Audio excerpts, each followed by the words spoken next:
Okay, so we're now looking at example 17.5 on page 277 in your textbook again. So part I is just based on theory, so I'm not going to talk through that. It's just based on your definitions. Part 2 then is theory again, but I will talk a little bit about it. So it asks you what would be the effect, if any, on the percentage decomposition of the phosphorus pentachloride if the reaction were carried out at a higher pressure. So this is our phosphorus pentachloride here. You can work that out from phosphorus, and then pent is 5 chloride. And you can see then each of the species in this reaction are gases. So they're all gaseous species. And you should know then from Le Chatelier's principle that when you put an all gaseous reaction under a higher pressure, the equilibrium will shift in the direction with the least number of molecules. So the equilibrium will shift into this direction here under high pressure. So because these are made up of gases, under high pressure, the molecules are going to clump together to form less of them. So there's only one molecule on this side, whereas there's 2 on this side. So they're going to shift in this direction. So you'll have a higher amount of phosphorus pentachloride, or as it says in your book, less phosphorus pentachloride will dissociate. So in other words, you'll have more of this if it's under higher pressure. Okay, and then part 3 is asking you to calculate the Kc for the reaction, or the equilibrium constant for the reaction. So we're told that we have 20.85 grams of phosphorus pentachloride initially. So again, we're looking at our ICE. So initially we have 20.85 grams of phosphorus pentachloride. We're also told that this is in an 8-litre container.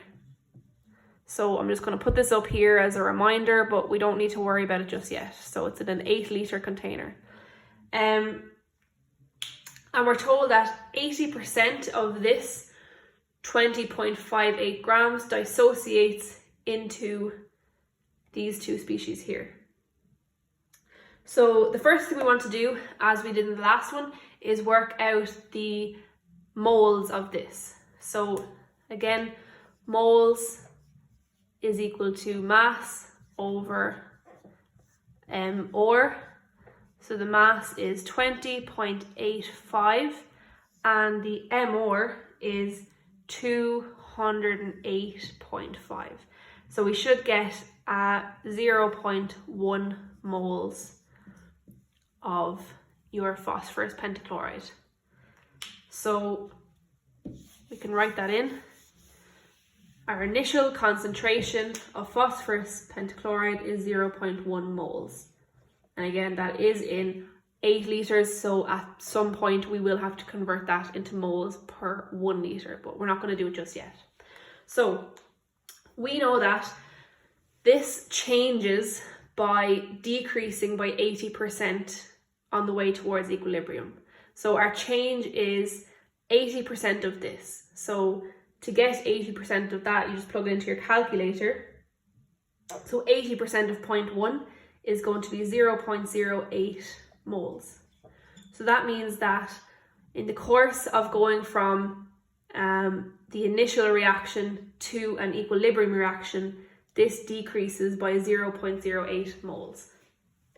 So at equilibrium, we will have 0.02 moles of our phosphorus pentachloride. So that's just taken away 0.08 from 1, and that's what we're left with.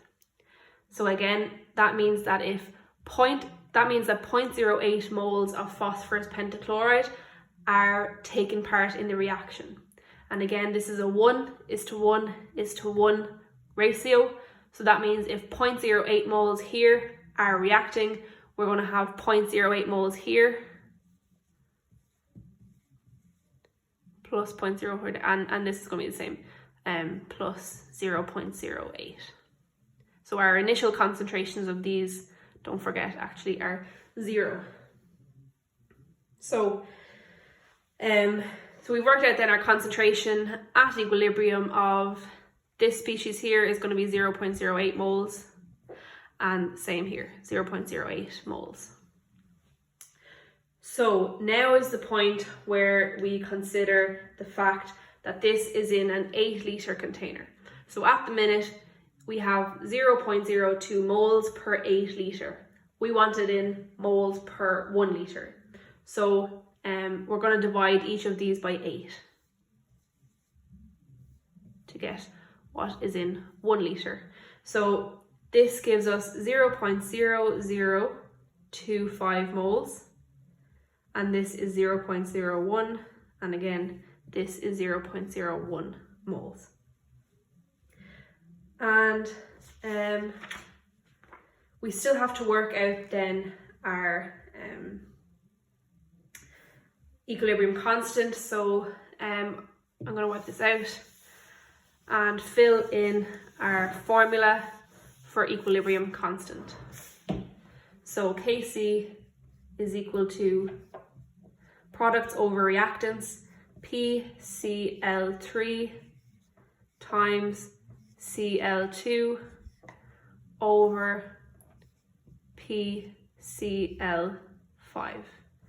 And when you fill in for that, you should have your 0.01 times 0.01 over 0.0025, and that gives you 0.04, and that's your, again, it's moles per litre times moles per litre over moles per litre, so you're going to be left with just moles per litre when you work out the units. And that's the answer for 17.5. So we're now going to have a look at 17.6, and then we're going to do an exam paper question.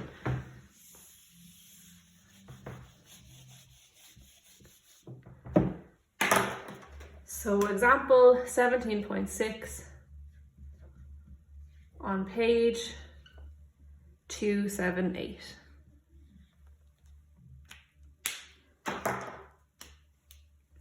So in this one, we're given the reaction H2 plus I2 to give us our hydrogen iodide, which is 2HI. And we're told that this is in a 1 litre flask. So again, we're not going to have to worry about changing the concentration later on. So that's fine. 1 litre is great. And we're told that initially we have 1 mole of hydrogen and 1 mole of iodine, and we have 0 moles of this initially. So we'll put in our ICE initially, how it changes, and at equilibrium. So initially we have 1 mole of H2, 1 mole of I2, and 0 moles of 2HI. In this question, we're actually told what the equilibrium constant is. So the question is not asking us to find the equilibrium constant. It's actually asking us to work backwards and figure out what the concentration is, how much it changes by, and also what it is at equilibrium. So I'm going to write up here that Kc, we're actually given in the question, is 50.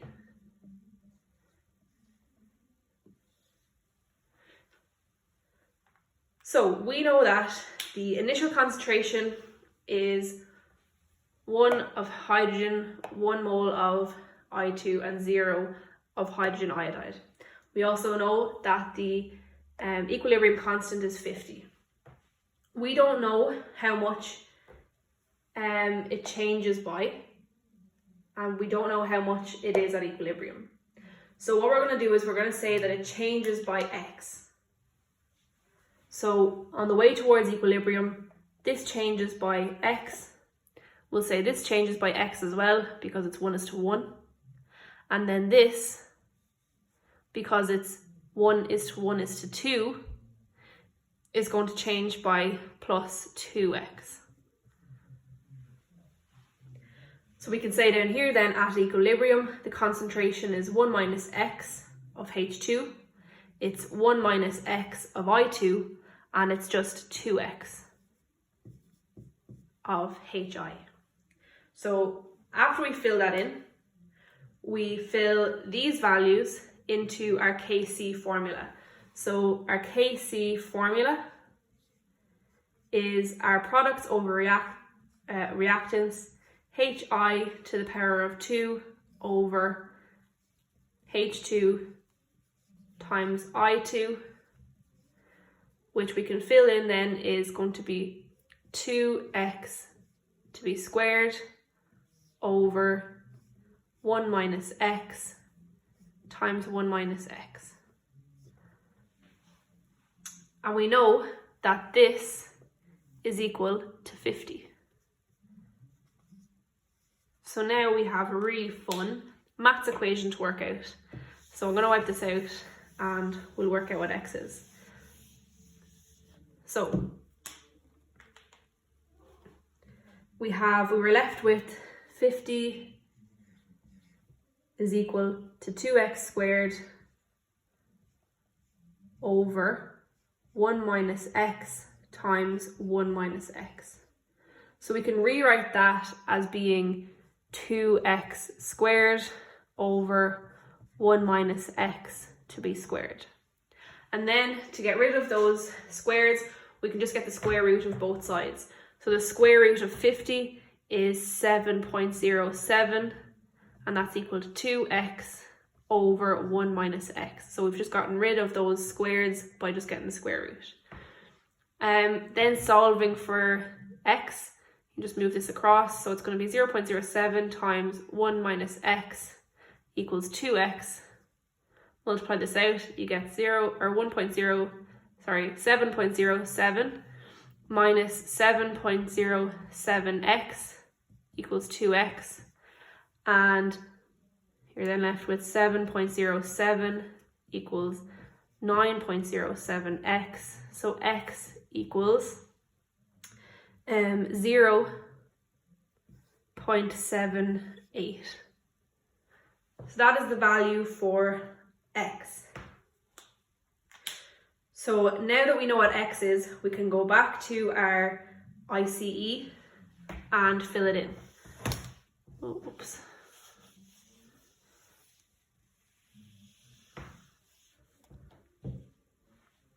So I, C, and E. So again, in the beginning, we know we had 1 mole of this, 1 mole of this, and 0 of this. We said that this was going to change by minus x, which we now know is minus 0.78. Same thing here. And this is going to change by plus 2 times 0.78. So then we work that out. We're left with 0.22 here. So that's how many moles there is at equilibrium of H2. 0.22 moles of I2 at equilibrium, and 1.56 moles of HI at equilibrium. So that is the answer to that question there.